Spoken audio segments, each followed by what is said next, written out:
Welcome in, everybody. We're diving into something pretty amazing today, the Cub wheelchair. You Yeah. guys sent in some case studies, and Yeah. wow, this thing, it's not just about mobility. Right. It's about, like, changing lives. It is, and you know what fascinates me is how it's more than just like a mobility aid. Right. It's about access. It's about inclusion, Yeah. and yeah, maybe even a touch of adventure. But can one wheelchair really do all that?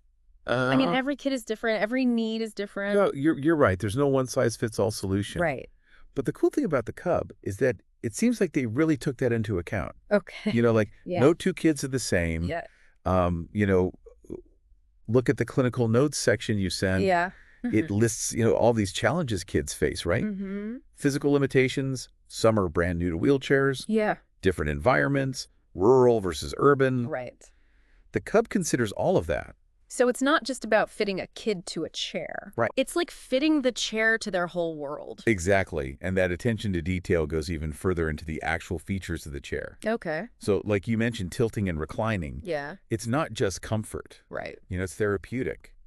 It helps with things like digestion, blood circulation, Mm. even preventing pressure sores for those who can't shift their weight Okay, minimally. see, I was just thinking like foldable compact. Yeah, Perfect for the family road trip, right. stuff it in the trunk, but Absolutely. there's a lot more to it. But speaking of convenience, Yeah. let's talk about Alice. Okay. Her story really shows how portability can actually be life-changing. Hmm. She's going back and forth between Ukraine and Canada, Right. dealing with cask disease and epilepsy, Yeah. and regular physiotherapy is a must. And the case study mentioned she needed a specific type of neurophysiotherapy Yeah. that wasn't even available near her in Ukraine. Right? And before the Cub, getting to those appointments meant like stressful plane flights, Yeah. which weren't good for her epilepsy.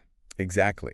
So the Cub, Yeah. being so easy to transport, Right. meant they could get those specialized services closer to home. Yeah. And it's not even just the distance. Right. Imagine you're a child being dragged on these long journeys for treatment. Oh, yeah. The Cub takes away some of that stress for everybody. It's got to be such a relief for her mom, Roxanne, too. Yeah. It's amazing how this one simple design element Right. ends up having such a huge impact on a whole family's well-being. It really speaks to that ripple effect we see, Yeah. It's not just the child in the wheelchair. Right. It's their whole support system that benefits from the design. Absolutely. And, that focus on diverse needs Yeah. carries over into different environments, too. You're thinking of Cole, right? Yes. The boy from that remote coastal community in British Columbia? Mm-hmm. Now that's what I call an adventurous spirit. He is. Yeah. And his story is a great example of how one feature can make such a difference. Yeah. You mentioned the all-terrain front wheel. Right.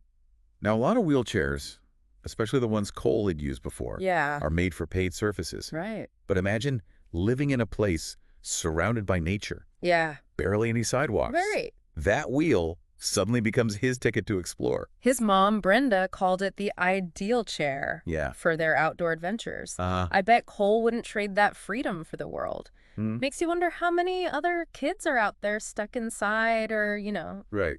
limited because their wheelchair just can't handle the terrain. That's a great point. Yeah. It raises the question, should we be designing all wheelchairs with these cover wheels? Mm. Or, are there trade-offs when it comes to maneuverability on smoother surfaces? Maybe it's about having options. Right. Giving families that ability to choose the right wheel for their needs. Yeah. But either way, Cole's story is a powerful reminder that mobility is so much more than just point A to point B. Yeah. It's about accessing the world. And sometimes that world is full of obstacles, Right. like in Juan Manuel's case. Yeah. Steep terrain stairs, even just getting into a taxi. Yeah. These are everyday challenges for a lot of people. And the Cub seems to have been a game changer for him. Yeah. From what I understand, he was one of the first to test out the prototypes. That's right. He was living in Colombia in a second-story apartment, no elevator. Wow. His mother had to carry his old wheelchair up and down the stairs every single day. Can you imagine? It was a lot. That's not only like physically demanding, but dangerous. Right. And even if you could manage the stairs, Yeah. a bulky wheelchair is not exactly taxi friendly, No, which really limits, your ability to just get around and live your life. exactly. The Cub's lightweight design made all the difference for Juan Manuel and his mother. Yeah. She could carry it up the stairs, easily fold it for taxis, even navigate the rough terrain Wow. of their neighborhood. Mm-hmm. He wasn't confined to their apartment anymore. It's heartbreaking that Juan Manuel passed away during the COVID-19 pandemic. It is. But his story is a powerful reminder that even a short life can have a lasting impact. Absolutely. I mean, his feedback during those early prototype trials probably helped shape the Cub into the chair it is today. His legacy lives on in that freedom and independence that the Cub offers to other children. And speaking of overcoming obstacles, let's talk about Benson. Okay. Now, he lives in an informal settlement on the outskirts of Nairobi, Right. where I imagine paved roads are probably a luxury. Yeah. I can only imagine those potholes and dirt paths would be a nightmare for a traditional wheelchair. Right. So what happened with Benson's case? So his previous chairs, they just couldn't handle that terrain. Yeah. They were designed for smooth surfaces, and they just weren't up to the task. So what happened? So his mother ended up carrying him most of the time, Oh, wow. which put a huge strain on her back. Yeah, of course. It's a common problem, Mm. in places where accessibility isn't really taken into account when they're building the infrastructure. Yeah, you don't think about it. Yeah. But it's like the tool that's supposed to be helping is now another burden. Right. But the Cub seems to have changed all that for Benson. It did. His mother described feeling relief Yeah. at not having to carry him anymore, Mm. and she noticed he was way more involved in their daily life. Oh, that's great. Just imagine, being able to sit upright, move around on your own. Yeah. It must have done wonders for Benson's confidence and his sense of self. It's incredible how this one design can address so many different needs. It is. And it makes you realize that designing a wheelchair, Yeah. it's not just about the mechanics. It's about understanding, the lives, the environments, the hopes and dreams of the people who will be using it. Couldn't have said it better myself. It's human-centered design at its best. It is. And this is just a tiny glimpse into what assistive technology can do when it's done right. But But that's a conversation for part 2. yeah, we've got a lot more to unpack here. We do. We've only just scratched the surface. It's amazing to see how something like a wheelchair can make such a huge difference. Yeah. But why aren't all wheelchairs designed this way? Well, that's the million-dollar question. Right. I think part of it is awareness. Mm-hmm. Not everyone really gets, Yeah. the diverse needs of wheelchair users. Right. And then there's the issue of cost and accessibility. Okay. Advanced features usually mean a higher price tag. I get that, but wouldn't the long-term benefits kind of outweigh that initial cost? Oh, absolutely. You think about savings on healthcare, Right. transportation, even just like the burden on caregivers. That's where advocacy comes in. Yeah. We need to change how people see wheelchairs. Okay. It's not just a medical expense. Right. It's an investment in someone's well-being. It's like we're talking about two different things, right? Yeah. One is just fixing a disability, and the other is about empowering people to live full lives. Exactly. And the Cub, with all its focus on being inclusive and adaptable, it really represents that shift towards empowerment. It's interesting. We've been talking about the kids using the Cub, Right. but it's obvious that this chair is impacting families and communities too. It's like a ripple effect. Yeah. And a child gets mobility. Right. It's not just their world that changes. Right. It's the world around them. Yeah, think about Alice's family. Exactly. They're able to get that specialized therapy locally Yeah. that frees up so much time and energy Right. for other things. Maybe they can finally have a nice family day without stressing about travel. Exactly. And for Cole, Yeah. exploring the outdoors with his family, creating memories, and strengthening those bonds. Right. It's about more than just It is. the physical act of moving. And for Juan Manuel's mother, Yeah. just being able to lift the Cub easily, what a relief that must have been. Imagine carrying a heavy wheelchair Right. up and down stairs every day. Every single day. It's exhausting just thinking about it. I know. The Cub probably gave her a sense of relief, Yeah. maybe even some of her own independence back. It's a reminder that good design Right.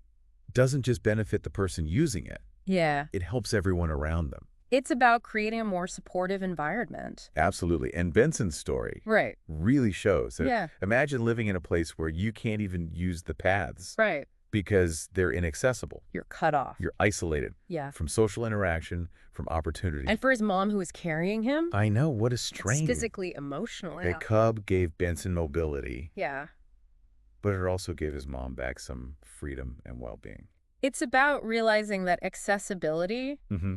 it's not just a personal thing. Right. It's a societal issue. We all benefit when everyone can participate. So looking past these individual stories, what bigger lessons can we learn from the cub? Well, I think it shows that we're starting to realize Yeah. that one size fits all doesn't work. Right. The future of wheelchair design is about personalization, Okay. adaptability, Hmm. understanding the user and their environment. So instead of designing for this like average wheelchair user, Yeah. which doesn't even exist, Right. we need to think about each person's needs. Aspirations exact. What if wheelchairs were as diverse Right. as the people using them? Yeah, imagine that. Customizable wheels, seating control systems Yeah. based on your needs and lifestyle. That's exciting. It is, but then how do we make sure Mhm. that everyone who needs this kind of innovation gets it? That's the next challenge. Yeah. We need to tackle affordability and accessibility head on. It shouldn't be a luxury. No, it should be a right. Right. We need policies that make this technology more affordable. Okay. And we need to challenge the stigma around disability. It's a mindset shift, right? Yeah. We need to see wheelchairs as tools for empowerment, Exactly. not symbols of limitation. I love that. Like we're finally getting it. It feels like it. Disability isn't a personal failing. Right. It's a societal barrier. And the more we break down those barriers, Yeah. the better our world becomes. It's these stories that really drive that message home. They do. They remind us that innovation isn't just about fancy gadgets. Yeah. It's about actually improving lives. It's about giving people the tools to live their lives to the fullest. Thinking about these kids and their stories, Yeah. the cub isn't just a mobility aid. Right. It's a symbol of hope. That's beautiful, and that's a powerful message. Yeah. As we go into the final part of our deep dive, Okay. what do you think? Yeah, let's do it. Ready to explore some bigger implications? Yeah, let's dive in.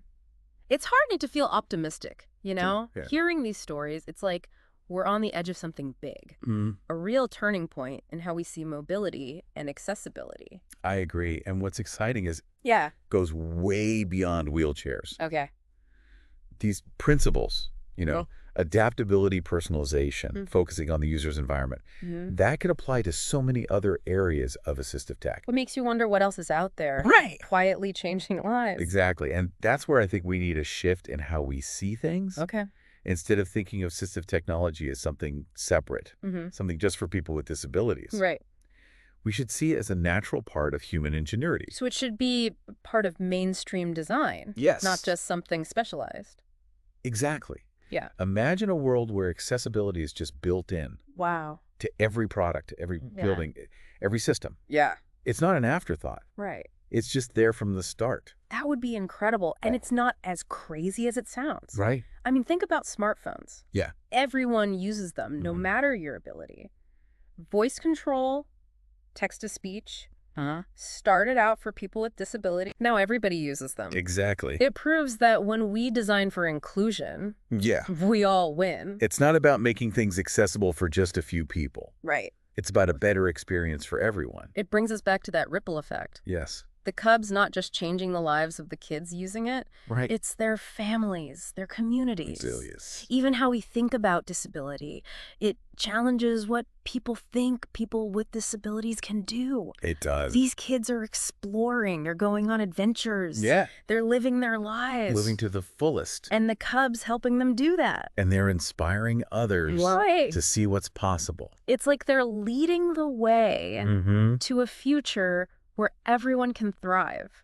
That's a powerful legacy. It really is. It's a reminder that progress, Yeah. it often starts small, It does. with things that might seem insignificant, Right. but end up changing the world. We all have a part to play in supporting these innovations. Yeah. Advocating for change. Challenging the status quo. When it comes to accessibility. And inclusivity, Yes, absolutely. Because in the end, a world designed for everyone Mm. is better for everyone. Well said. So, I think that brings us to the end of our deep dive yeah. into the world of the Cub wheelchair. It's been fascinating. It has. Seeing how technology design and social impact all come together. And most importantly, Yeah. it reminds us that even with challenges, Mhm. human ingenuity and compassion can win. Big thanks to you for joining us on this journey. Yes, thank you. We hope it's given you some new ideas. Yeah. Challenge some old ones. And maybe you see the world a little differently now. So keep asking those questions. Yes. Keep pushing for change And believing in innovation. to make a better world for everyone. For absolutely everyone.